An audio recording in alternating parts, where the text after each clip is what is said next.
बिस्मिल्लाहिर्रहमानिर्रहीम। अस्सलाम वालेकुम। उम्मीद करती हूँ आप सब लोग खैरियत से होंगे। मैं भी बिल्कुल ठीक अल्हम्दुलिल्लाह। जी, welcome to my new vlog, जहाँ मैं आज सुबह नाश्ते की तैयारी कर रही हूँ और ये 2 दिन का व्लॉग है। एक्चुअली मुझे बिल्कुल भी अंदाज़ा नहीं रहा कि रमज़ान बिल्कुल सर पे आ चुका है और मैंने रमज़ान की बिल्कुल तैयारी नहीं की। तो ये 2 दिन इतनी ही स्पीड में गुज़रे जितनी स्पीड में आप वीडियो देख रहे हैं।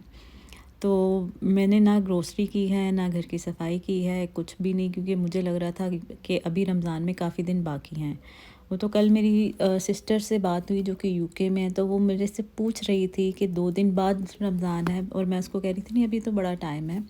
And she make me realise chances हैं मंडे को रोज़ा बनने के। तो इसीलिए वो मेरे से पूछ रही थी, क्योंकि दुबई में जब रोज़ा होता है तो यूके में भी रोज़ा हो जाता है, और वो हर दफ़ा ऐसे ही मेरे से पूछती है। तो बस इसी तरह से जब मुझे ये चीज़ रियलाइज़ हुई तो मैंने बस स्पीड पकड़ी, नाश्ता सुबह जल्दी-जल्दी किया। और ये भी शाज़ व नादर ही होता है कि मेरे घर में नाश्ते में आलू के पराठे बने, क्योंकि मेरे हस्बैंड को पराठे बिल्कुल भी पसंद नहीं है, और आलू के पराठे भी वो बिल्कुल भी शौक़ से नहीं खाते। ये बस आज पता नहीं उन्होंने किस दिल से मुझे हामी भर दी। एनीवे, तो जी नाश्ता करने के बाद मैंने जो ऑनलाइन ऑर्डर कर सकती थी वो मैंने ऑनलाइन ऑर्डर किया, और जिसमें दूध सबसे ज़्यादा ज़रूरी था। कुछ जूसेस वगैरह मैंने साथ में ऑर्डर कर लिए थे। तो बस उसके बाद मैंने जल्दी से सफाई की। और रमज़ान की तैयारी में सिर्फ ये चीज़ें नहीं होती हैं कि आप खाने की तैयारी करें, हम बहुत ज़्यादा उस पे फ़ोकस करते हैं। उसके अलावा नमाज और कुरान पाक वगैरह की भी तैयारी शुरू से कुछ अर्सा पहले शुरू कर देनी चाहिए, और तस्बीहात जो हम रूटीन में पढ़ते हैं उनको बढ़ा देना चाहिए। तो बस मैंने उसका भी थोड़ा ख़याल किया, क्योंकि नमाज के बाद तस्बीह वगैरह तो लाजमी होती है। जी, असर के बाद फिर मैंने अपने हस्बैंड को कॉल किया कि अब आप ज़रा जल्दी आ जाइएगा, क्योंकि ग्रॉसरी के लिए जाना है। तो एक दिन पहले जो बारिश हुई थी उसकी वजह से भी शायद मुझे थोड़ा ख़याल नहीं रहा ग्रॉसरी वगैरह करने का, या मतलब हम 2 ही लोग होते हैं तो ज़्यादा इतना पहले से तैयारी करने की ज़रूरत भी नहीं पड़ती।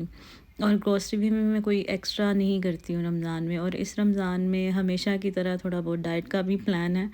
और बस इसी वजह से ज़्यादा टेंशन वाली कोई बात नहीं थी। ज़्यादा मुझे सफाई का हो रहा था, ज़रा अच्छे से सफाई हो जाए, डीप क्लीनिंग घर की हो जाए रमज़ान में, फिर ईद तक एक बार फिर से हो जाए। पता नहीं, बस ये शुरू से एक ट्रेडिशन सी बनी हुई है, हर तरफ मतलब सभी लोग करते हैं। तो मुझे भी बस उसका ही ज़्यादा हो रहा था। ग्रॉसरी ऑनलाइन हो जाती है, मेरे हस्बैंड भी ले आते हैं, तो इतना कोई उसकी टेंशन नहीं रहती। तो जी ये ग्रॉसरी करने के बाद फिर हम जब बाहर निकले थे तो फिर थोड़ा बहुत खाना पीना तो ज़रूरी होता है। मुझे गोलगप्पे वगैरह खाने थे, और हस्बैंड को थोड़ी सी भूख लग रही थी, इसलिए उन्होंने पिज़्ज़ा अपने लिए किया, और मैं गोलगप्पे और भेलपूरी खाना चाह रही थी। तो अभी यहाँ पे हम लोग जी पिज़्ज़ा खा रहे हैं। तो वैसे परदेश में और फिर 2 लोग, उनका क्या रमज़ान होता है, जो रमज़ान की जो रौनक है। मुझे 3 साल हो गए हैं दुबई में, और लेकिन जो पाकिस्तान में रमज़ान का मज़ा है, या जो पाकिस्तान में रमज़ान की वाइब है, एक जो फ़ील आती है आपको, एक हवा ही अलग होती है, वो मुझे यहाँ पे फ़ील नहीं होता। और फिर अपने होते हैं अफ्तारी बनाने में, सहरी बनाने में, उसमें एक अपना ही एक मज़ा होता है। और फिर उसके अलावा जो बचपन के रोज़े हैं उनकी तो बात ही अलग है। फिर पेरेंट्स की मौजूदगी में, पेरेंट्स की ज़िंदगी में जो आप अय्याशी करते हैं, वो तो फिर बाद में नहीं आती। और फिर अडल्ट लाइफ में तो फिर उन चीज़ों का बहुत मुश्किल हो जाता है, वक्त निकालना पड़ता है, और कभी कभी तो याद भी नहीं रहता कि मज़ा भी कुछ चीज़ होती है। एनीवे जी, यहाँ पे ग्रॉसरी लेके मैं घर आ गई थी, लेकिन काफ़ी लेट हो गया था, तो मैंने इसे वैसे ही छोड़ दिया नेक्स्ट डे के लिए, कि मैं सुबह इसको संभालूंगी, और सफाई वगैरह भी करनी थी। तो सबसे पहले तो फिर चाय पीने के बाद, पेट्रोल डालने के बाद ही कुछ होता है। और चने सुबह मैंने भिगो दिए थे जल्दी, और साथ में खाना भी रेडी करना था। तो ये चने भिगोए थे मैंने फिर चाय पीने के बाद सोचा कि पहले मैं खाना रखूँगी, खाना बनाने के बाद फिर मैंने सारी सफाई वगैरह की, ग्रॉसरी समेट दी, और फिर उसके बाद डीप क्लीनिंग करके ज़रा तसल्ली आती है। तो बस जी यही 2 दिन के अहवाल थे, और बस जल्दी में इस तरह से दिन गुज़रे। और ग्रॉसरी भी मैंने कुछ ज़्यादा नहीं की, साथ करूँगी, क्योंकि स्टार्टिंग के 2-3 रोज़ों के बाद जब वो थोड़े समोसे पकौड़ों का वो क्रेज़ ख़त्म होता है ना, तो फिर हम नॉर्मल रूटीन पे आ जाते हैं। और फिर हस्बैंड का भी ऑफ़िस होता है, ऑफ़िस की वो रूटीन होती है।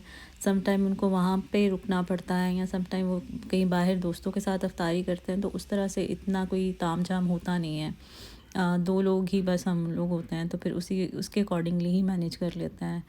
तो जी यहाँ पे मैंने सफाई सारी अच्छे से करके रूम को वॉश कर लिया, बालकनी वॉश कर चुकी थी मैं। किचन की क्लीनिंग मैंने साथ साथ ही रखी हुई थी, क्योंकि जब सर्जरी से पहले मैं उसको डीप क्लीन किया था और फिर उसके बाद साथ साथ ही उसको मेंटेन किया था। छोटा सा ही रूम है, ज़्यादा इतना कुछ वो होता ही नहीं है। स्टूडियो अपार्टमेंट है, उसको साफ़ रखना भी बड़ा मुश्किल होता है और साफ़ करना भी आसान होता है।